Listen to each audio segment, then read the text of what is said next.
Success the school کے ذمہ داران کی جانب سے لڑکیوں کی معیاری تعلیم اور دینی ماحول میں تربیت کے لیے ٹولی چوکی اور پرانی حویلی برانچ میں لڑکیوں کے لیے ایکسکلوسیو اسکول کا قیام عمل میں لایا گیا ہے۔ تو جلدی کریں، صحیح وقت پر درست فیصلہ لیں اور اپنی شہزادیوں کی تعلیم کے لیے سکسیس دا اسکول کا انتخاب کریں۔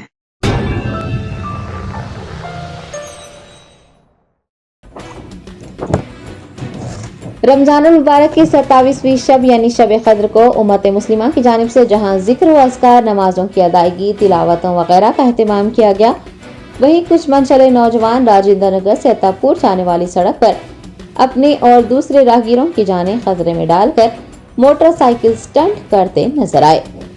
امت مسلمہ کے لیے شب معراج، شب برات اور شب قدر کی کافی اہمیت ہے۔ فرزندان توحید ان مقدس راتوں میں نمازوں، دعاؤں اور اذکار کا اہتمام کرتے ہیں، لیکن نوجوان طبقہ ان مقدس راتوں میں سیر و تفریح خاص کر موٹر سائیکل سٹنٹ کرتے نظر آ رہا ہے۔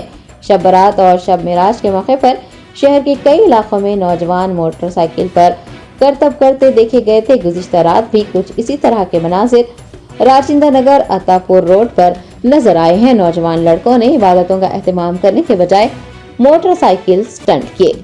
ہر سال جاگنے کی راتوں میں اس طرح کے واقعات پیش آتے ہیں۔ اگلے روز نیوز چینلز اور اخبارات میں خبریں شائع اور نشر کی جاتی ہیں، لیکن حیرت کی بات ہے کہ نہ تو والدین اور نہ ہی علماء کرام نوجوانوں میں ان مقدس راتوں میں عبادتوں کی اہمیت کو اجاگر کر رہے ہیں۔ محکمہ پولیس کا عملہ بھی اس کا علم ہونے کے باوجود لاپرواہی برت رہا ہے، جو کہ حیران کن بات ہے۔